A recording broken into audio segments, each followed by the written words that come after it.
सामान को ज़्यादा नुकसान ना हो। तो अधिकारियों से अनुरोध कर रहे हैं कि सामान निकालने का उनको वक्त दिया जाए। दूधे खत्म हो जाएगा ना, राशन कार्ड, आधार, पैन कार्ड, बैंक, सारा सब कुछ खत्म हो जाएगा। 44 साल की उम्र है, काम कर रहा है कि उसको बस एक ही चीज़ दिख रहा है कि किस तरीके से बस इसको ध्वस्त करना है।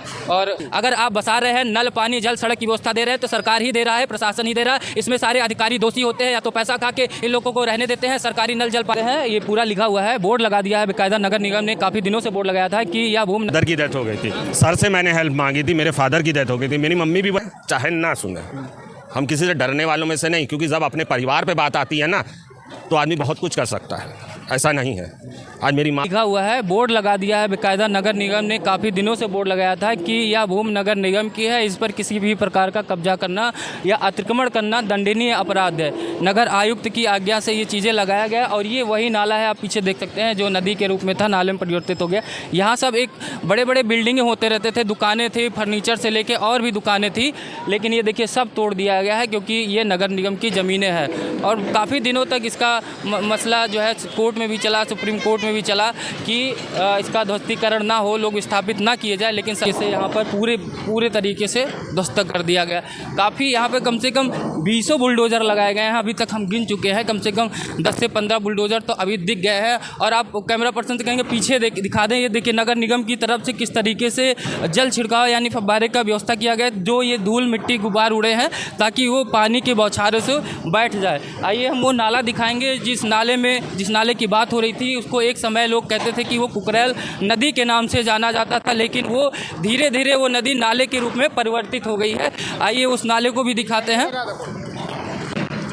मदरसा था, सरकार कहती है कि ये भी, क्योंकि ये पूरी ज़मीन, सरकार का कहने का मतलब है पूरी ज़मीन अवैध कब्जा था। और सुप्रीम कोर्ट से लेकर हाई कोर्ट तक यहाँ के जो निवासी थे केस को लड़े, लेकिन वहाँ से भी हार चुके हैं, क्योंकि सुप्रीम कोर्ट का भी मानना है कि ये सरकारी नगर निगम और LDA की ज़मीन है।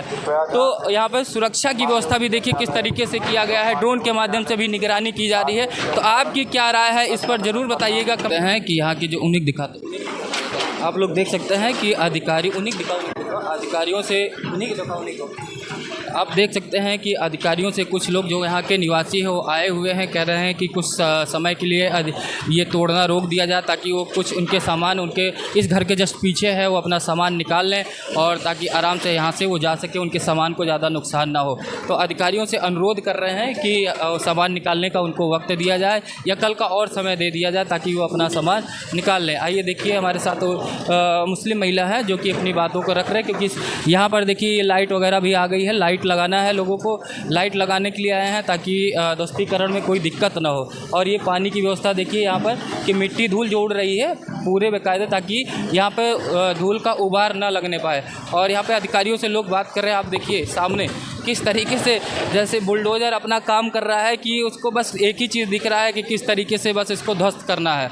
और ध्वस्तीकरण का काम, क्योंकि आपको एक जानकारी दे देते हैं कि अकबर नगर प्रथम और द्वितीय में 1200 मकान जिसका ध्वस्तीकरण होना था, लेकिन प्रधानमंत्री आवास के तहत जो है योजना के तहत, प्रधानमंत्री योजना आवास के तहत इनको जो है 1669 मकान दिया गया है, जो कि बसंत कुंज एरिया में है पड़ता है, जिनका रजिस्ट्रेशन हो चुका है। 270 स्क्वायर फीट में एक लोगों को एक मकान दिया जा रहा है। 1669 मकान जिस तरीके से जानकारी में आया है कि यहाँ के जो 1200 घर तोड़े गए हैं, 1669 लोगों को वहाँ पे विस्थापित करके प्रधानमंत्री आवास योजना के तहत वहाँ पर उनको आवास दिया गया है। आइए अभी बात भी करते हैं, अधिकारियों से बात करेंगे, क्योंकि यहाँ पर अपने कैमरा पर्सन से कहेंगे कि इधर से दिखा दें आके।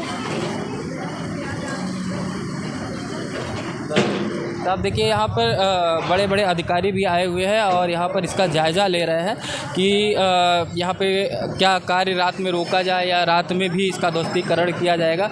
अभी देखिए कुछ यहाँ पे लोग आए हुए भी थे और लोगों से बात भी करेंगे, क्या कहेंगे कि इस बारे में कुछ कहेंगे तो हम बात करेंगे उनसे कि अगर कुछ कहना चाहते हैं।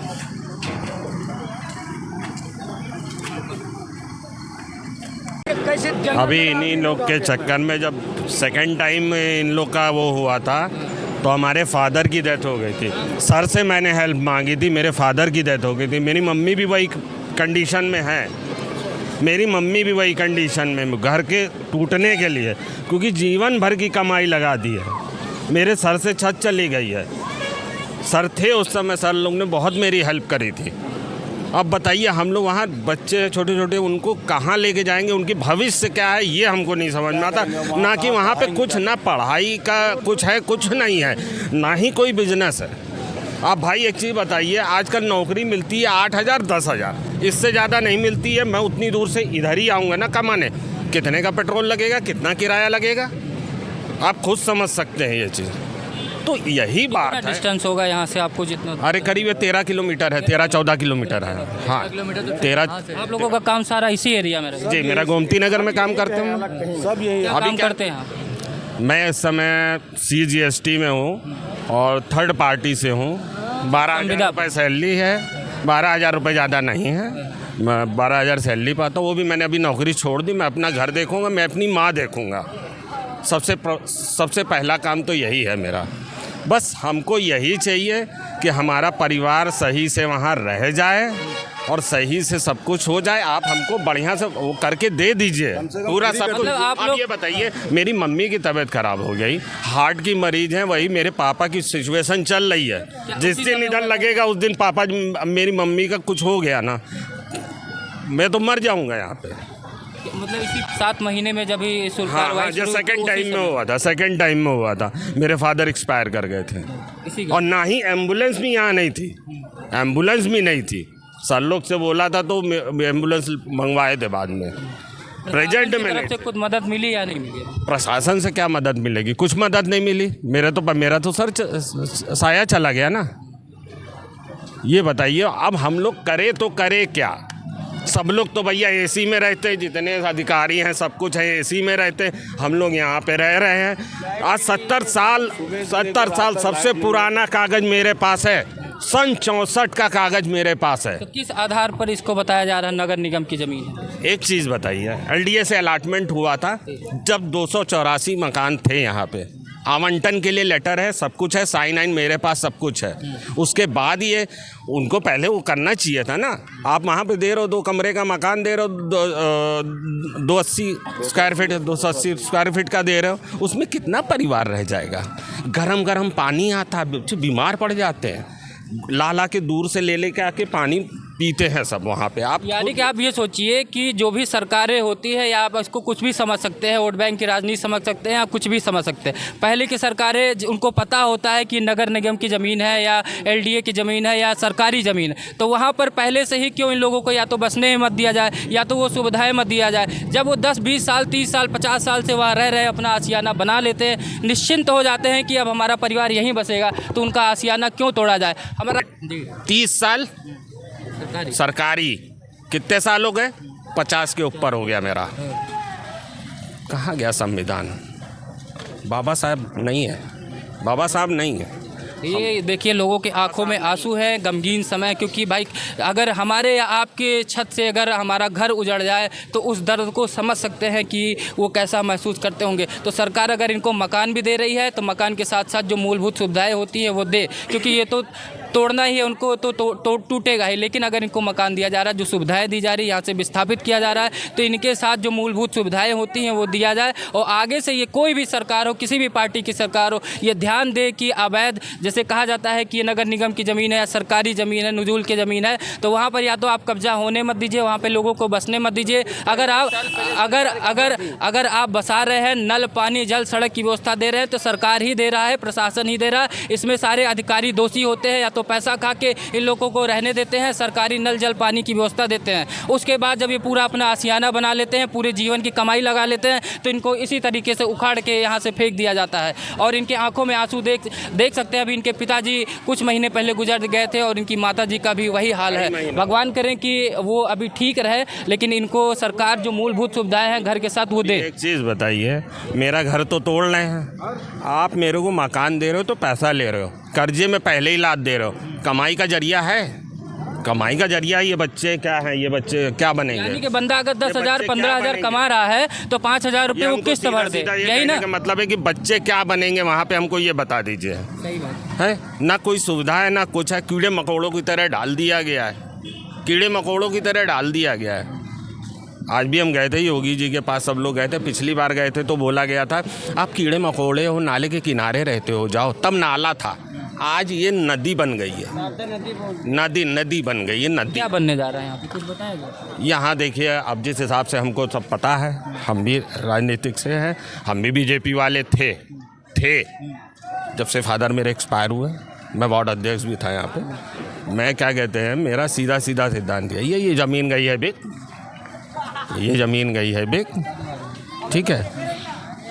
बड़े बड़े लोग का शेयर है इसमें, गरीबों का कुछ वजूद नहीं है इन सरकार में।